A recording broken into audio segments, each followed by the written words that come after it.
Bonjour tout le monde. Merci beaucoup de te présenter ici ce matin pour ce point de presse avec Herman pour parler un petit peu de sa préparation, son camp d'entraînement et le combat qui s'en vient le 30 janvier prochain au Centre Bell. Herman est arrivé à 2h30 ce matin. Son avion a été retardé. C'est la raison pour laquelle il est un petit peu en retard. Il arrive d'un camp d'entraînement de 5 semaines. Une semaine en République dominicaine et 4 semaines à Bogota, au centre de haute performance de Bogota en Colombie. Il est accompagné de Pedro Diaz, qui est un entraîneur consultant de préparation physique, qui travaille maintenant avec nous. Bernard va vous parler un petit peu de Diaz pour vous dire c'est qui ce Pedro Diaz. Dans le camp d'entraînement, où il était, Herman a mis les gants avec 2 boxeurs cubains qui participaient au camp d'entraînement. Il a mis les gants aussi avec Félix Diaz, qui était le seul Nord-Américain, non, le seul Américain, Amérique du Nord, Amérique du Sud, à gagner une médaille d'or aux derniers Jeux olympiques. Donc, c'était un des partenaires d'entraînement d'Herman. D'ailleurs, Félix Diaz va venir ici à compter de la semaine prochaine pour servir de partenaire d'entraînement ici à Herman. Donc, Herman s'est expatrié en camp d'entraînement pour la première fois de sa carrière. Lui qui est impliqué lors des 2 dernières années à des combats majeurs sur la scène internationale en boxe professionnelle. Il s'est battu contre José Luis Castillo, il s'est battu contre Randall Bailey, il s'est battu contre Paul Malignaggi et Souleymane Mbaye, tous des champions, d'anciens champions du monde qui font partie de l'élite mondiale. Donc, les 2 dernières années, Herman s'est battu seulement contre des boxeurs de l'élite mondiale. Il a pris beaucoup de maturité, beaucoup d'expérience à travers tout ce cheminement. On a évalué quelles étaient ses forces, ses faiblesses. Et une des demandes qu'Herman nous avait fait, c'est de pouvoir s'expatrier pendant un certain temps pour vivre un camp d'entraînement et se préparer de façon ultime. Parce que pour lui, le combat du 30 janvier, c'est le combat le plus important de sa carrière. Et évidemment, c'est un combat de tournant de carrière.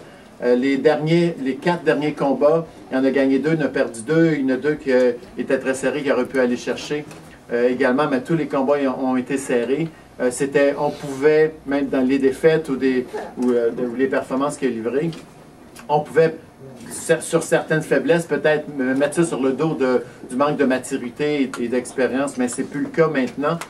Contre Juan Urango, qui est l'ancien champion de la division, l'ancien champion de la IBF, qui a subi une seule défaite en carrière contre Ricky Hatton. Herman n'aura pas le droit à l'erreur parce qu'une défaite contre Urango le reculerait cette fois-ci énormément. On est convaincu qu'Herman a tout ce qu'il faut maintenant pour pouvoir aller chercher le titre le 30 janvier prochain. Donc, avant qu'Herman nous parle un peu de ce qu'il a vécu là-bas, je demanderai à Bernard de vous donner un petit résumé de qui est Félix Diaz, qui travaille maintenant avec nous. Pas Félix, mais plutôt Pedro Diaz. Ouais. Pedro qui devait être avec nous, mais son avion était retardé. Il va rentrer seulement que tard en soirée. Et puis, on ne voulait pas vous se décommander puis vous faire venir ici la veille de Noël. Donc, Bernard, si tu peux y aller sur...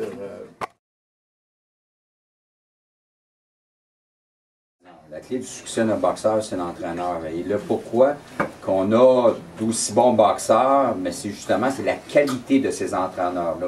Pourquoi Steve Molitor a demandé à Stéphane Larouche de devenir son entraîneur, ou Librado Andrade a demandé à Howard Grant de devenir son entraîneur, ça veut tout dire. Et la principale raison de ça, c'est le programme national de certification des entraîneurs que Yvon Michel a mis sur pied à la Fédération québécoise de boxe olympique à la fin des années 70 et qui fonctionne à plein régime. Mais là, on a décidé de pousser plus loin, nous. Au-delà que nos entraîneurs sont très bons, là, on a décidé d'aller chercher la plus grande acquisition de notre histoire, notre jeune histoire de compagnie, c'est Pedro Diaz. Ça, c'est considéré, Pedro Diaz, comme le meilleur entraîneur amateur au monde.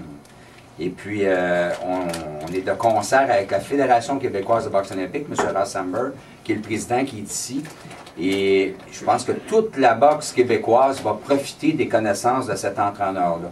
Moi, je le connais depuis plus de 20 ans. Je l'ai vu la première fois en 1987 au camp de l'équipe cubaine à El Chico, à Cuba justement, et j'avais eu l'occasion de l'observer à ce moment-là. Je l'ai revu un peu plus tard cette année-là à la Copenhague Box Cup, alors qu'il était entraîneur-chef de l'équipe cubaine.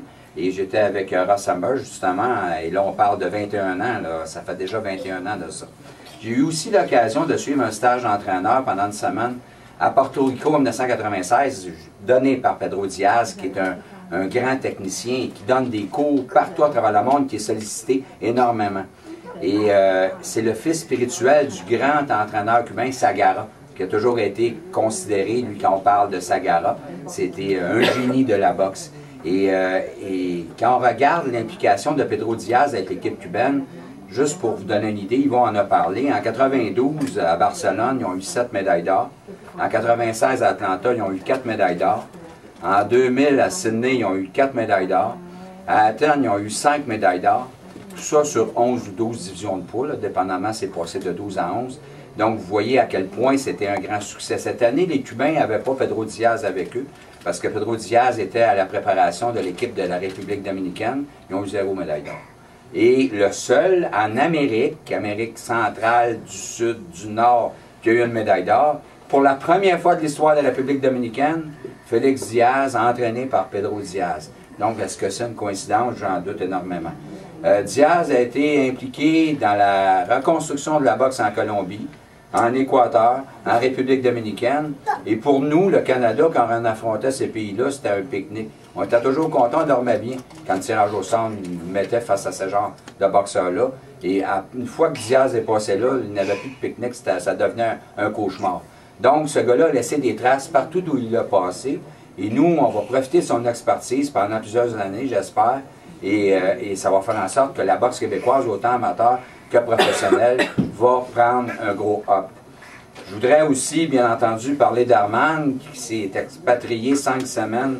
On a parlé de République dominicaine, en Colombie, en haute altitude. Il a manqué d'air, Herman, à quelques reprises pendant qu'il était là-bas. David Lemieux l'a accompagné là-bas. Écoute, il a fait les efforts nécessaires, loin de sa famille. Là, sa petite fille Célia, c'est pas évident. Il a fait des sacrifices énormes. Et puis, 3 entraînements par jour.